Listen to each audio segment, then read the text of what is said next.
name's Lindsay Nelson. Heather Yance. Kendra Gaines. Al Cooper. I've been in this corporation for 37 years.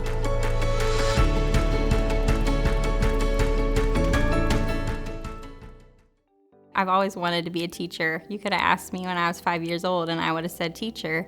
I grew up in a classroom. We were helping my mom put her room together, helping my dad, running through the high school. We would go to football games, basketball games, and kids would come up and talk to them.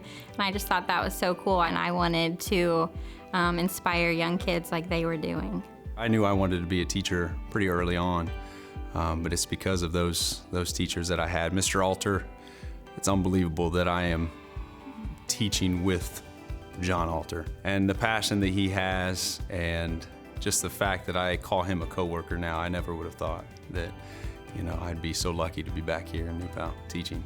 I don't think as a student you always realize what your teachers do for you, the hours they put in, how they really pour themselves into you. Probably the biggest influence that I had was my high school choir director. His name was Drew Stainbrook. He really showed me what an amazing impact a music teacher could have. From the get-go, Caroline would make sure that I had what I needed, and I'm still learning from her.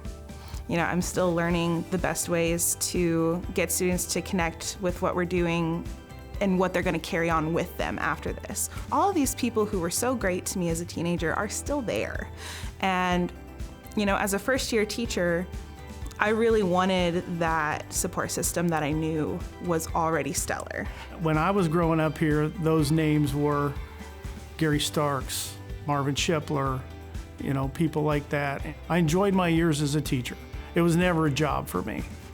And almost like anything I've done here at this corporation, it's really never been a job. I've aged with this community, I've grown with this community, and I've been able to make a lot of great friends and teach a lot of great kids and have an impact, hopefully, on a lot of people. My mother-in-law was my first grade teacher, so by default, I feel like if I want to keep it in good graces, my mother-in-law would be my favorite teacher.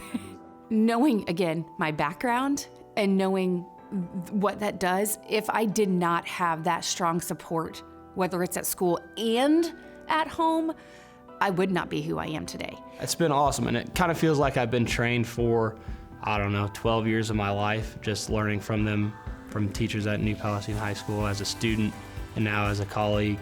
I feel like I've been trained and I've learned from those people, and now I'm learning from them in a different perspective. And it's really cool to see how they interact with each other that you didn't see kind of behind the scenes as a student, and how they work so hard to get our students the best education possible. I love that you can go anywhere pretty much in New Pal and you see people that you know, and you can talk about things that you can all relate to. I now get to work here and see my friends' kids in school here and be like, you look just like your mom, you look just like your dad. I graduated, just the connection, I guess, the connection to people. I lived in one of the nicest communities in the country. New Pal is where it's at, so I love it here.